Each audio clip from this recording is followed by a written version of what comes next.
when I came in, this was all empty. Everything was just empty, and I was a little bit scared for a moment. But then I just started, like I said, looking at things one at a time, and the next thing I know, there's 100 things already taken care of. I'm Larry Hernandez, owner of Village Cinema. I moved here back in 2004 and started with the IT department as a trainee. And they said if I could get certified in 90 days, I could be on permanent. And so I got certified in like 60 days. And last October, I celebrated 20 years of service with the tribe. So it's pretty cool. I've looked inside those doors, you know, just wonder what it would take. Because I remember when it was open and I was just like, you know, wonder what it would take. I wonder if somebody's gonna do it. And I was tired of the bar scene. It wasn't fun. And I looked in here and I thought, you know, wonder what it would take. And then it hit me, you know, there's nothing to do here except for go to the bar and go to the casino. And if you're under 18, there's really nothing else much to do. So, you know, and even the adults that don't go to the bars, they really don't have a lot to do. So I just told myself I'm gonna see what it'll take. And that night I went home and I wrote some stuff down and I made a business name and started a business plan. And 2 months later, I signed the lease. And I thought, how many people have sat and looked inside this theater, you know, hundreds and hundreds of times over 11 years and thought the same thing I was thinking. You know, when is somebody gonna do something? And when I came in, I thought to myself, what did I get myself into? Because like there's nothing here. And then I told myself, you know, there is something here. You've got seats, you've got a screen, and I had that little projector, and you know, worked toward a bigger one, and it just went like that. And I don't know, I just looked at things as one thing at a time, one thing at a time, one thing at a time, and then at the end, I look around and it's like all these things, you know. So it's really been great.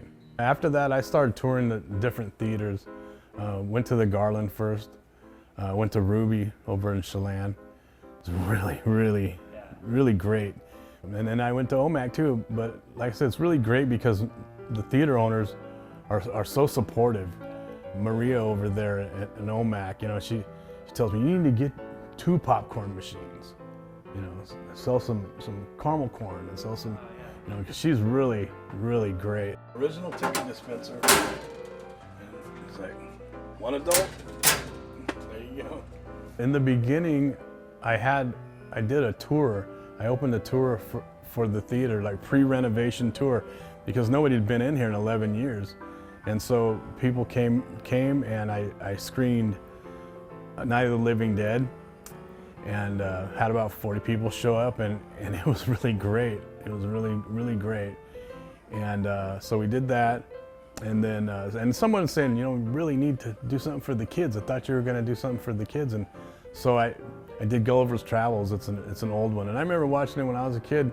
And so, you know, a lot of the older movies maybe people aren't so interested in, but it's really cool because whenever people come and see it, they actually like it. You know, it's like maybe they didn't like the idea of it, but when they see Night of the Living Dead, you know, they start laughing at different parts and jumping different parts, and that's what it's all about. You know, it's all about people coming together, and that's, you know, that first tour, that's when I realized how great this was going to be and how meaningful it was, because I could hear the people laughing at the same time. I could hear them gasping at the same time. And these people, you know, they're not related. They're not like sitting in their living room watching TV with their kids. You know, these are all the community, you know, coming together to laugh together, you know, and to jump together and be scared together and have fun together. And that's what it's all about. Yeah, and then we've got Street Fighter 2 and NBA Jam, but it has a Ninja Turtles sticker on it, but it is NBA Jam. Space Invaders, no one's been able to get past the first level yet. 10 months, nobody's been able to make it past the first level. We got Donkey Kong and Pac-Man, so we've got the good ones.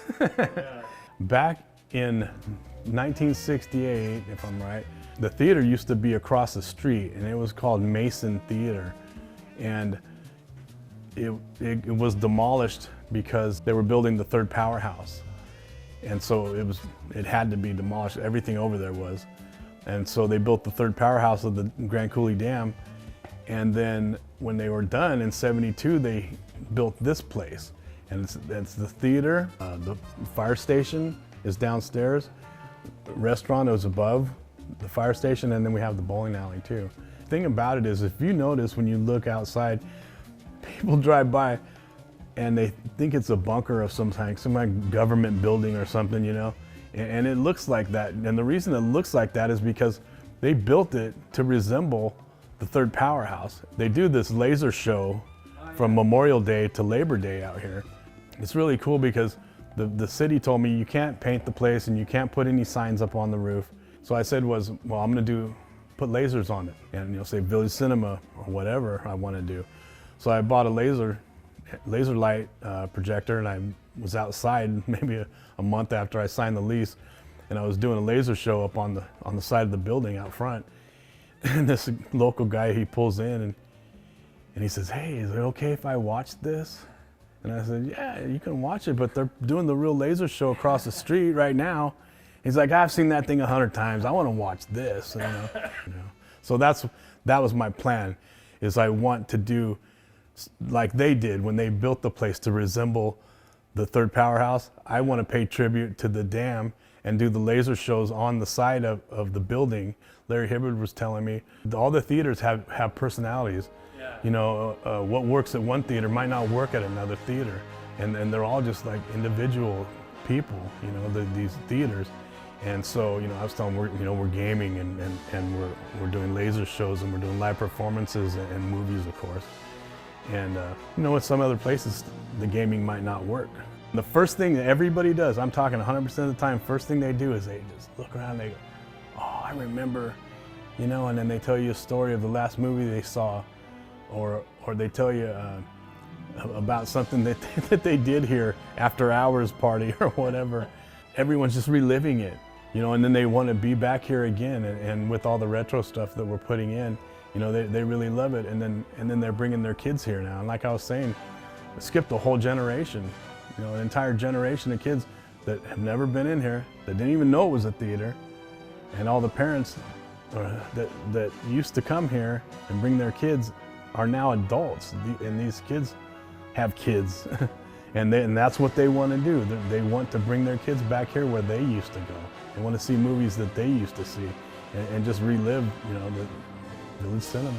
But there's a lot of people that have been with me on this journey, and the community that has of supporters that are behind me. But I have a long list of people to thank, so I'll just say thank you, everybody.